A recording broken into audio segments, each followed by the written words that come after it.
Assalamualaikum warahmatullahi wabarakatuh. Perkenalkan, saya Tasya Puspadewi. Saya mahasiswa reguler 2, Universitas Mercubuana Jakarta. Adapun saya membuat video ini bertujuan untuk memenuhi tugas besar 2 pada mata kuliah Perekonomian Indonesia dengan dosen pengampu Ibu Rike Pernamasari.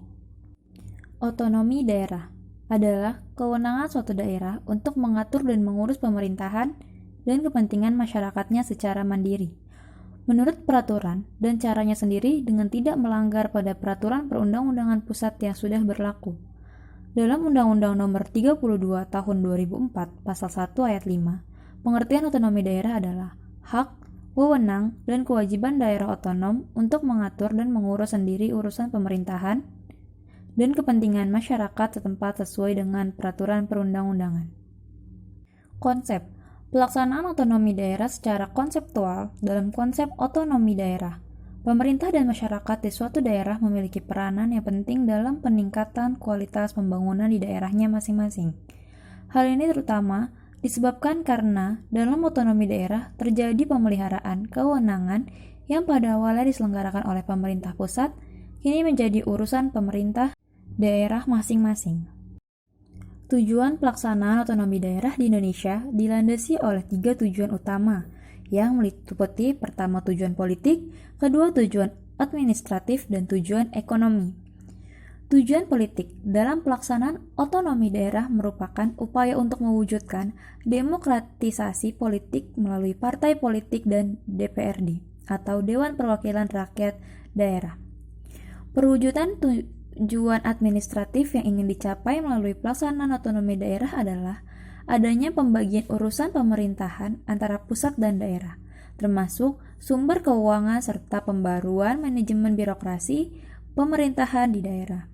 Sedangkan tujuan ekonomi yang ingin dicapai dalam pelaksanaan otonomi daerah di Indonesia adalah terwujudnya peningkatan indeks pembangunan manusia sebagai indikator peningkatan kesejahteraan masyarakat Indonesia. Masalah yang timbul akibat otonomi daerah. Di sini terdapat masalah-masalah yang timbul akibat adanya otonomi daerah, antara lain, yang pertama adanya eksploitasi pendapatan daerah, yang kedua pemahaman terhadap konsep desentralisasi dan otonomi daerah yang belum mantap, yang ketiga penyediaan aturan pelaksanaan otonomi daerah yang belum memadai, yang keempat kondisi sumber daya manusia aparatur pemerintahan yang belum menunjang sepenuhnya pelaksanaan otonomi daerah, yang kelima korupsi di daerah, dan yang keenam adanya potensi munculnya konflik antar daerah. Penyelesaian masalah otonomi daerah di Indonesia. Salah satu cara untuk mengatasi hal ini, pemerintah daerah bisa menempuh jalan dengan menyerahkan pengelolaan perusahaan daerah kepada swasta. Melalui privatisasi, pemerintah juga seharusnya merevisi undang-undang yang dipandang dapat menimbulkan masalah baru. Di bawah ini penulis merangkum solusi untuk keluar dari masalah otonomi daerah tanpa harus mengembalikan kepada sentralisasi. Jika pemerintah dan masyarakat bersinergi mengatasi masalah tersebut, pasti kesejahteraan masyarakat segera terwujud. Di mana yang pertama ada membuat master plan pembangunan nasional untuk membuat sinergi pembangunan di daerah, agar menjadi landasan pembangunan di daerah dan membuat pemerataan pembangunan antar daerah. Yang kedua, memperkuat peranan daerah untuk meningkatkan rasa nasionalisme dalam mengadakan kegiatan menanamkan nasionalisme seperti kewajiban mengibarkan bendera merah putih. 3. Melakukan pembatasan anggaran kampanye karena menurut penelitian, korupsi yang dilakukan kepala daerah akibat pemilihan umum berbiaya tinggi membuat kepala daerah melakukan korupsi. Yang keempat, melakukan pengawasan Perda agar sinergi dan tidak menyimpang dengan peraturan di atasnya yang lebih tinggi. Yang kelima, melarang anggota keluarga kepala daerah untuk maju dalam pemilihan daerah untuk mencegah pembentukan dinasti politik. Yang keenam, meningkatkan kontrol terhadap pembangunan di daerah dengan memilih Mendagri yang berkapabilitas untuk mengawasi pembangunan di daerah. Yang ketujuh, melaksanakan good governance dengan memangkas birokrasi atau reformasi birokrasi, mengadakan pelayanan satu pintu untuk masyarakat, melakukan efisiensi anggaran. Yang kedelapan, meningkatkan pendapatan asli daerah dari sektor sumber daya alam dan pajak. serta mencari dari sektor lain seperti jasa dan pariwisata.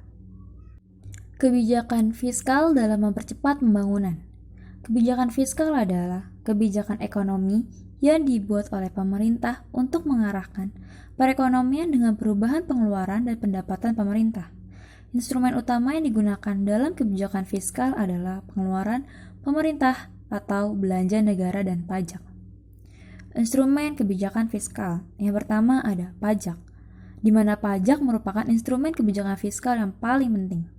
Yang kedua, pengeluaran belanja negara. Yang ketiga, obligasi publik. Yang keempat, insentif pajak selama pandemi COVID-19 dan meningkatkan anggaran untuk penanganan COVID-19.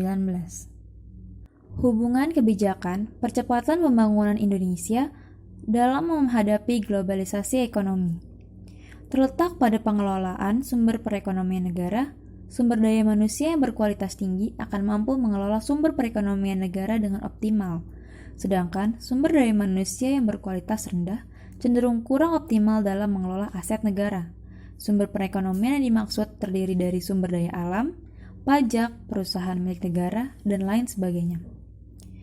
Kualitas sumber daya manusia yang bermutu tinggi menjadi salah satu indikator negara dikategorikan sebagai negara maju.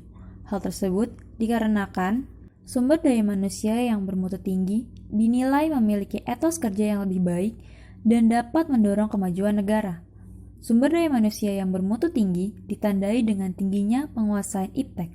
Selain itu, tingkat pendidikan juga mempengaruhi kualitas sumber daya manusia.